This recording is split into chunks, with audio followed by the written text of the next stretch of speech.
Bonjour à toutes et à tous et bienvenue sur Grand Lille TV pour une nouvelle édition du Rendez-vous de l'Écho. Et aujourd'hui, Nicolas Hammer est avec nous. Bonjour. Bonjour. Alors vous êtes le cofondateur de Critizer. C'est un site internet, une application également désormais sur smartphone, critizer.com. Alors dans Critizer, il y a critique. Rappelez-nous un petit peu le concept du site en deux mots. Alors, en deux mots, c'est un service consommateur. Donc, un service consommateur, comme on l'entend aujourd'hui, c'est un numéro de téléphone, 0800, c'est des formulaires de satisfaction, c'est tout ce qu'on peut imaginer pour entrer en contact avec une enseigne. Mais là, vous ne dépendez pas d'une enseigne, vous êtes indépendant. On est indépendant et on est multi-enseigne. C'est-à-dire que ça marche partout, dans n'importe quel point de vente en France, il y en a 800 000 qui sont connectés avec nous. Et on est indépendant d'eux, c'est-à-dire qu'on ne travaille pas directement avec l'enseigne. Notre but premier, c'est de faire entendre la voix des consommateurs, notamment quand ils sont mécontents, pour aboutir à une amélioration. On crée un dialogue qui soit constructif et qui derrière, il y ait des améliorations concrètes dans le quotidien des consommateurs. Alors le concept, en général, on va y revenir dans un instant. Déjà, on va rappeler quand même l'historique du site, de l'entreprise. C'est assez récent, cette histoire. Exactement. Alors nous, en termes d'historique, on est rentré en mars 2011 à Euratechnologies pour faire germer l'idée. Donc on est arrivé en tant que deux jeunes entrepreneurs avec une vision très consommateur de la relation client. C'est-à-dire qu'on était un peu exaspérés par la qualité de la relation client qu'on a aujourd'hui en France.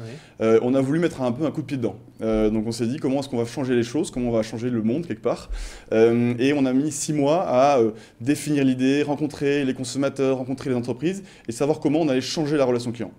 En septembre 2011, on a lancé dans la région lilloise des premiers pilotes, des premiers tests pour comprendre comment on allait faire du smartphone un canal de relation client. Nos premiers tests, on les a fait évoluer, on a testé un peu, on a vu que ça avait du sens, que ça plaisait aux consommateurs et aux enseignes. Et en février 2012, on a trouvé un petit peu d'argent avec des business angels, avec LMI, Lille Métropole Innovation, qui nous accompagne, et les réseaux entreprendre.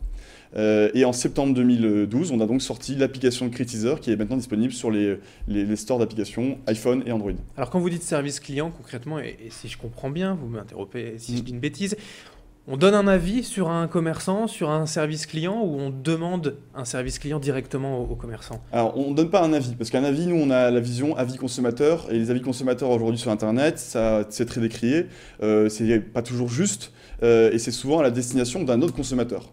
Nous, on parle de messages, on parle de remarques, on parle de retour client, parce que le message qu'un consommateur envoie via l'application, il est envoyé directement au gérant. Alors, envoyer comment? C'est un peu la question que tout le monde se pose. On dit que ça marche partout, dans 800 000 lieux. Comment est-ce que moi, consommateur, lorsque j'écris à un gérant, c'est envoyé effectivement à un gérant là? C'est notre force, c'est ce sur lequel on a travaillé pendant longtemps. C'est comment on va être capable, nous, de transférer la remarque du consommateur au gérant. On utilise aujourd'hui un outil de monitoring basé sur un algorithme qui nous permet de remonter dans la journée toutes les remarques des clients directement à la bonne personne pour que derrière il y ait une réponse et il y ait une amélioration. Oui, parce que plutôt que d'avoir l'application X pour la marque X et l'application Y pour la marque Intel, etc., et donc de se retrouver avec une trentaine d'applications, là on en a une seule pour tout le monde. Oui, c'est très juste. En fait, l'idée c'est de dire en gros, c'est votre point d'entrée vers tous vos commerces, vers tous vos points de vente, au lieu d'avoir effectivement, de se dire quand je vais dans une enseigne Intel, c'est par un numéro de téléphone, quand je vais dans une autre enseigne, c'est par du papier. Là, on se pose plus la question, on a un point de contact, Critizer, l'application ou le site web pour envoyer son message, son mécontentement ou son contentement au gérant. Alors l'application donc est disponible sur tous les smartphones, c'est gratuit. Comment vous gagnez de l'argent à l'arrivée? Qui est-ce qui vous paye? Les entreprises? Effectivement, c'est totalement gratuit pour le consommateur. Nous, ce qu'on lui dit, c'est exprimez-vous, faites-vous entendre, ça sera directement transmis à la bonne personne. Et derrière, l'enseigne pourra répondre. La première réponse pour l'enseigne est gratuite. Aujourd'hui, on a 18 000 points de vente connectés, donc ça devient quand même assez important. Et dans ces 18 000 points de vente, on a deux catégories. Il y a des catégories, les petits commerçants, les indépendants. Pour eux, c'est totalement gratuit. On leur dit, voilà, écoutez vos clients, répondez-leur, et avec eux, construisez une meilleure expérience client.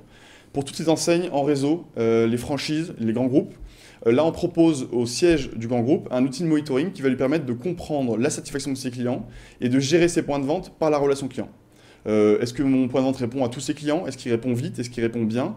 Et ces trois critères vont permettre au siège de l'enseigne de vérifier que tous ces points de vente ont le sens du client finalement et écoutent leurs clients. Mais c'est un coût en plus pour les entreprises, elles ont déjà leur propre service de relation client. Comment vous arrivez à les convaincre de vous faire confiance? On a aujourd'hui 125 000 téléchargements dans l'application, ça grandit de plus en plus. Donc on a des consommateurs qui ont envie de passer par ce canal-là et les enseignes qui ont énormément de mal à capter l'information, cette insatisfaction client.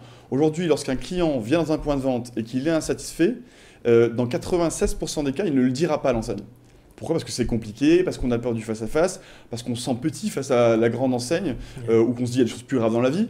Nous, on va capter cette insatisfaction et on va la redonner à l'enseigne directement pour qu'elle puisse répondre. Donc pour elle, c'est un vrai intérêt et ils cherchent à capter cette information-là pour pouvoir mesurer l'expérience client et derrière l'améliorer. Aujourd'hui, le concept a été totalement validé, que ce soit par le nombre de téléchargements des clients, mais aussi par la satisfaction des entreprises. On peut espérer, en tout cas vous souhaitez un très bon développement pour l'avenir.